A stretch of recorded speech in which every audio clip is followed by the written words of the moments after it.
Assalamu alaikum students. So here we are again. I am Muhammad Fahad and I am going to explain to you the completing square method of the solution of quadratic equations. तो जो equations जो हमने last time method पढ़ा था factorisation उससे solve नहीं होती उनको हम सॉल्व करने के लिए एक और मेथड यूज़ करते हैं completing square then extracting the square roots. और ये भी एक बड़ा मज़ेदार सा ऑपरेशन है जो कि हम करेंगे इस क्वेश्चन के ऊपर, क्वाड्रेटिक इक्वेशंस के ऊपर। और उसके लिए आपके पास जो एग्ज़ाम्पल यहाँ पे मौजूद है वो है x square plus 4x minus 437। अब आप कोशिश करें तो इनके फैक्टर्स नहीं बनेंगे, बहुत मुश्किल है, तो नहीं बन सकते। तो हम इनको आसानी से सॉल्व करने के लिए अब कंप्लीटिंग स्क्वायर वाला मेथड इस्तेमाल करेंगे। उसके लिए मैंने आपको कुछ चीज़ें जो हैं वो यहाँ पे आपके लिए लिखी हैं जो कि आपको स्टेप बाय स्टेप याद करनी पड़ेंगी। और ये स्टेप्स आपको याद होंगे तो आपको आसानी मिल जाएगी बहुत ज़्यादा इन क्वेश्चंस को स्क्वायर कंप्लीटिंग स्क्वायर रूट से सॉल्व करने के लिए। तो सबसे पहले तो ये फार्मूला है जो आपको पता भी होगा। ये एक फार्मूला बेसिक फार्मूला है और इसी फॉर्म में जैसे ये लिखा हुआ है इसी तरतीब से आपने इसको इस क्वेश्चंस में इस्तेमाल करना है। अच्छा, उसके लिए अब हम पहले तो ये करते हैं कि जो आपका पहला स्टेप होगा, आपके पास जो इक्वेशंस अवेलेबल हैं, इक्वेशन जो भी इक्वेशन है उसको आपने जो उसकी कांस्टेंट टर्म है, जो लास्ट टर्म है, सिंपल नंबर वाली टर्म कह लें इसको, 437 ये माइनस 437 ये वाली टर्म जो है इसको आप या तो कांस्टेंट टर्म बोलते हैं या फिर इसको आप coefficient of x raise to power 0 बोलते हैं, क्योंकि यहाँ पे x स्क्वायर है, x की पावर 2 है, फिर उसके बाद x की पावर 1 है और एंड पे x की पावर 0 है लास्ट टर्म में। तो जो x रेज़ टू पावर 0 वाली टर्म है वो वाली टर्म जो है उसको आपने राइट साइड पे मूव कर लेना है। पहला स्टेप है move the constant term to the right side to RHS right hand side.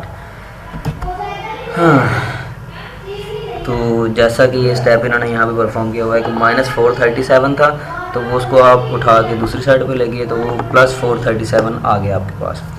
आपके पास अब सेकंड स्टेप जो है इसका क्वाड्रेटिक इक्वेशन को सॉल्व करने का बाय कंप्लीटिंग स्क्वायर मेथड से वो है कि जो कोएफिशिएंट ऑफ x है, x रेज़्ड टू पावर 1, वो उसको आप डिवाइड भी करेंगे और मल्टीप्लाई भी करेंगे 2 के साथ। उसकी वजह ये है क्योंकि आपको फार्मूला के अंदर ये 2 अवेलेबल है, तो हमने यही 2 अब मल्टीप्लाई कर देना है। और क्योंकि हम मल्टीप्लाई कर रहे हैं तो हमने उसके जो कोएफिशिएंट है उसको बैलेंस रखने के लिए इक्वेशन को उसी टर्म के अंदर अंदर ही उसको उसके कोएफिशिएंट से 2 को डिवाइड भी कर देना है, जैसा कि यहाँ पे इन्होंने ये शो किया हुआ है।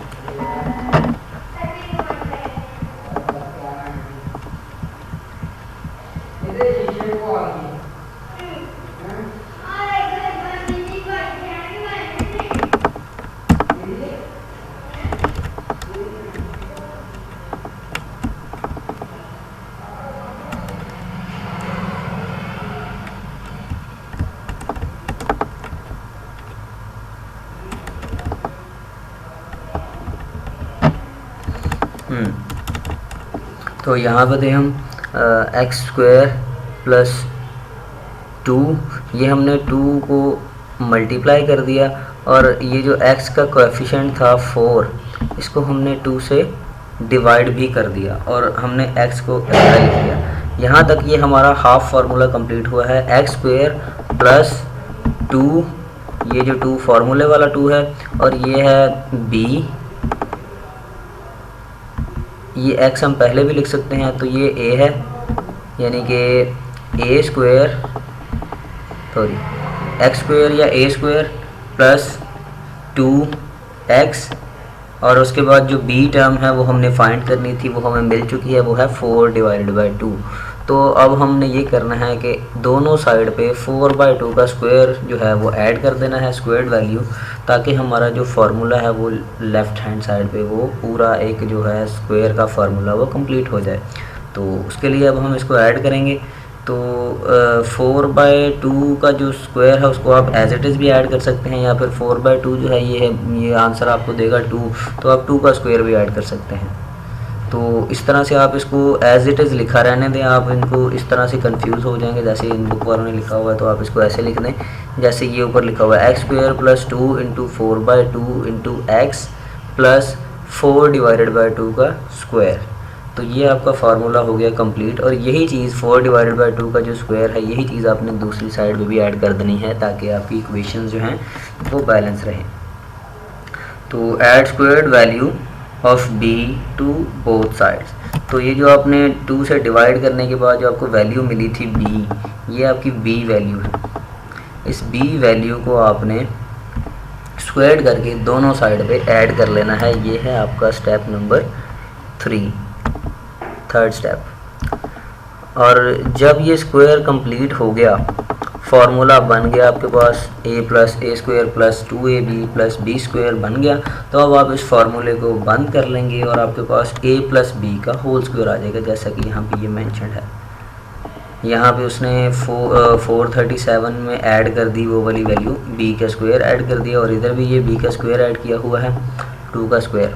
तो अब ये जो है ये फार्मूला बन गया एक मुकम्मल a + b होल स्क्वायर का। तो इसको हमने, इसमें a जो है वो x है और b जो है वो 2 है, तो x + 2, क्योंकि ये जो प्लस के साथ ये जो आंसर है, ये जो 2 के साथ साइन है, दिस 2, इसके साथ ये साइन है प्लस का, तो दरमियान में साइन आएगा प्लस का। अगर यहाँ पे साइन होगा माइनस का तो यहाँ पे साइन आएगा माइनस का, क्योंकि a + b whole square is = a² + 2ab + b², और इसी तरह से a - b whole square is = a² - 2ab + b²। तो स्क्वायर की जो वैल्यूज़ हैं उनमें साइन जो है वो प्लस ही होता है, लेकिन जब आपके ये जो होल स्क्वायर फार्मूला में जो अगर सेंटर में साइन प्लस है तो 2 के साथ साइन प्लस आएगा, और सेंटर में साइन माइनस है तो 2 के साथ साइन माइनस आएगा। तो इस वजह से जो भी साइन होगा इस वैल्यू का, वो ही साइन जो है आपके इस स्क्वायर्ड वाले होल स्क्वायर्ड वाले फार्मूला में क्लोज होके आ जाएगा। तो अब आपके पास आसान है इस क्वेश्चन को सॉल्व करना। अब आप इन दोनों वैल्यूज़ का स्क्वायर रूट लेंगे दोनों साइड पे, तो आपके पास यहाँ पे x + 2 जो है ये बच जाएगा, क्योंकि अंडर रूट जब आप लेंगे तो अंडर रूट स्क्वायर से कैंसिल हो जाएगा, और आपके पास जो वैल्यू बचेगी वो बचेगी x + 2। और दूसरी साइड पे आप जो है ये 437 में अपने प्लस ये 2 का स्क्वायर ऐड कर दिया, तो ये आंसर आ गया 441। और 441 का जब आप अंडर रूट लेंगे तो वो आपको आंसर देगा +21। और उसका अंडर रूट लेने के बाद आपने हमेशा जो साइन मेंशन करना है वो आपने प्लस माइनस दोनों साइन वहाँ पे ऐड कर देना, जैसा कि बुक वाले ने यहाँ पे लगाए हुए हैं प्लस माइनस। तो आपने हमेशा प्लस माइनस अंडर रूट के साथ अपने प्लस माइनस का साइन ऐड कर देना है। तो अब आपके पास ये इक्वेशन बन गई कि x = +-21 - 2। यहाँ पे एक साइड पे +2 था, तो वही जो +2 है वो दूसरी साइड पे हम ले आए हैं, तो उसको वो -2 बन गया। तो अब ये आपके पास दो वैल्यूज़ आएंगी, एक प्लस वाली इक्वेशन है +21 - 2, और एक है -21 - 2। तो आपके पास दो वैल्यूज़ आ जाएंगी, क्योंकि अब मैंने आपको स्टार्ट में भी बताया था कि जब क्वाड्रेटिक इक्वेशन है तो उसकी डिग्री 2 है, तो उसके आंसर्स भी 2 होंगे, वैल्यूज़ भी 2 है, पावर भी 2 है, तो आंसर भी 2 ही होंगे x के। तो वही आंसर्स आपको मिल जाएंगे जब आप इनको सॉल्व करेंगे। एक आंसर है आपके पास +21 - 2, तो वो आपके पास 19 आ जाएगा। दूसरा है -21 - 2, तो -23। तो आपके पास सोल्यूशन सेट जो है वो -23 एंड 19 जो है ये इसका सोल्यूशन सेट है। अब आगे चलते हैं, तो हमारे पास थर्ड जो मेथड है वो है क्वाड्रेटिक फार्मूला वाला मेथड। ये दोनों मेथड आसान है, इसलिए मैं आपको ये दोनों इकट्ठे करवा रहा हूँ।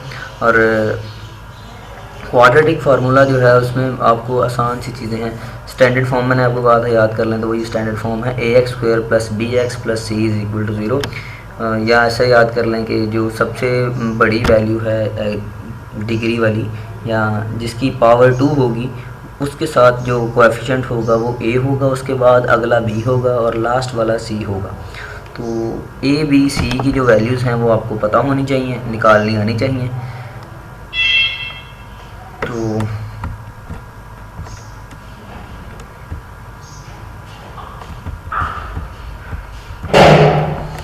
ये फार्मूला की डेरिवेशन है, इसको हम बाद में करेंगे।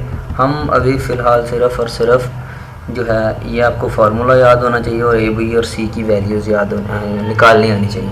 तो फार्मूला है जो वो एक्स की वैल्यूज़ जो हैं वो आपको 2 मिल जाएंगी। फार्मूला है -b plus minus √b² -4ac/2a।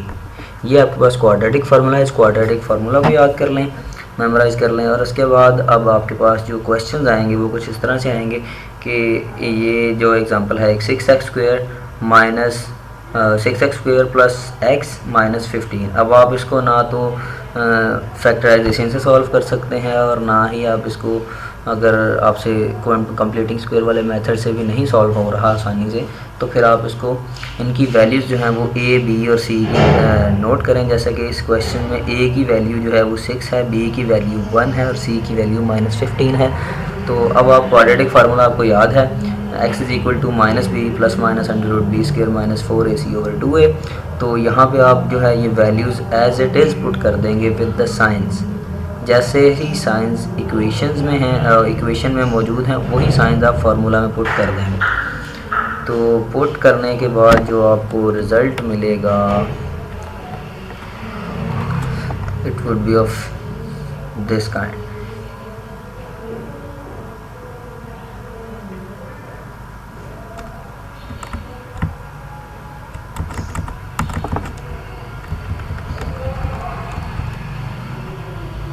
-b की वैल्यू 1 है तो -1 प्लस माइनस √b², b की वैल्यू अगेन 1 है तो 1 का स्क्वायर -4, ये फार्मूला वाला 4 है, 4 -4।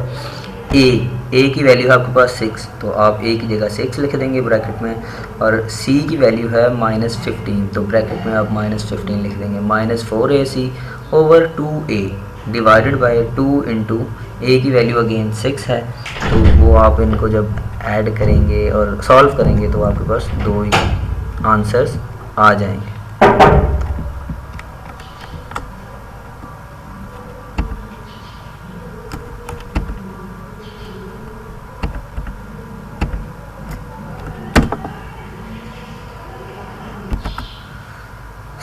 अब वैल्यूज़ इस फार्मूला में पुट हो चुकी हैं।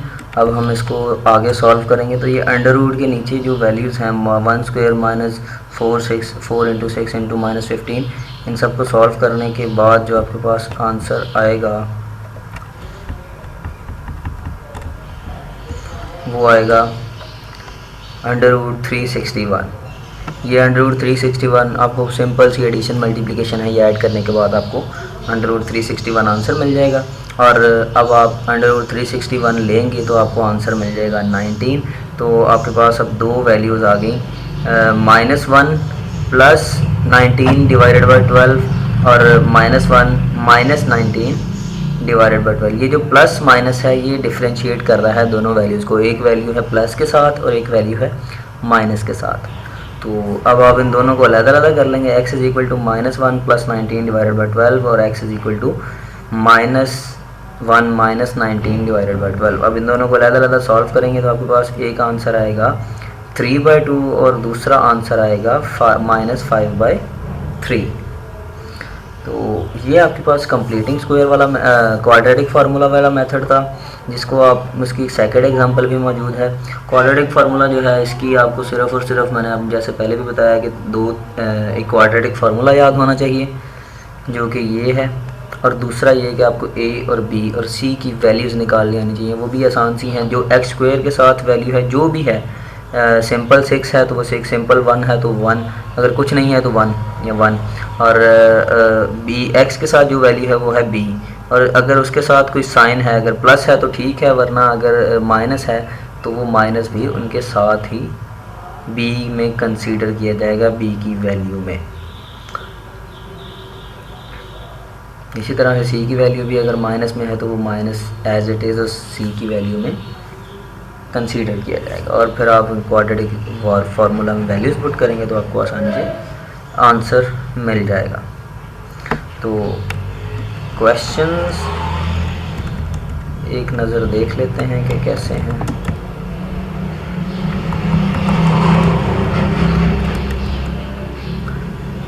कंप्लीटिंग स्क्वायर वाले जो हैं ये मैंने आपको बताया कि इनमें सबसे पहले आपने ये जो नंबर्स हैं, ये जो बड़े बड़े नंबर्स लिखे हुए हैं, इनको आपने राइट हैंड साइड पे मूव कर लेना है। उसके बाद आपने जो सेकंड टर्म आपकी x वाली है उसके कोएफिशिएंट को आपने 2 से डिवाइड कर देना है, और वही 2 आपने बाहर फार्मूला के लिए जो है फार्मूला वाला 2 उसको आपने मल्टीप्लाई भी कर देना है। ये 2 से डिवाइड और मल्टीप्लाई आपने इसलिए करना है क्योंकि फार्मूला में 2 मौजूद होता है, तो आपने वो 2 फार्मूला वाला वापस लेके आना है।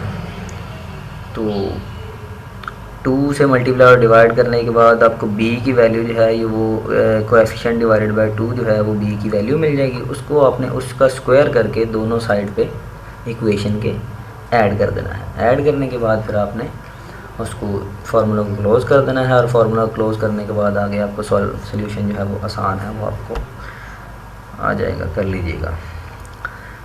और क्वाड्रेटिक फार्मूला जो है ये भी मैंने आपको बता दिया।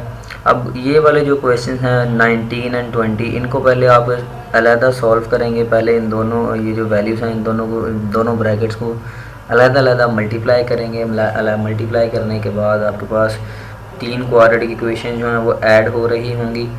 तो उन क्वाड्रेटिक इक्वेशंस को ऐड करेंगे जब, तो आपके पास फिर एक एंड पे सोल्यूशन जो है वो क्वाड्रेटिक इक्वेशन आएगी जिसमें एक x की पावर 2 होगी, फिर x होगा, और फिर एक एंड पे कांस्टेंट वैल्यू होगी। उसको फिर आप इक्वल टू 0, जैसे कि यहाँ पे ये इक्वल टू 0 है, ये करके तो फिर आप उसके जो a और b और c की वैल्यू है वो आप निकालेंगे। निकालने के बाद आप उसको क्वाड्रेटिक फार्मूला में पुट करेंगे तो आपको आंसर मिलेगा। इसी तरह से ये वैल्यूज़ हैं ये जो आपको सॉल्व करनी पड़ेंगी। और ये सॉल्व खैर इतना नहीं करना पड़ेगा क्योंकि ये a की वैल्यू यहाँ पे a प्लस b है, b की वैल्यू यहाँ पे a plus 2 b plus c है, और c की वैल्यू यहाँ पे b प्लस c है। तो ये एज इट इज़ सॉल्व पड़ा है, सिर्फ इसकी वैल्यूज़ निकाल के आपने पुट करनी है। तो बेस्ट ऑफ लक, मुझे दें इजाज़त, खुदा हाफिज़।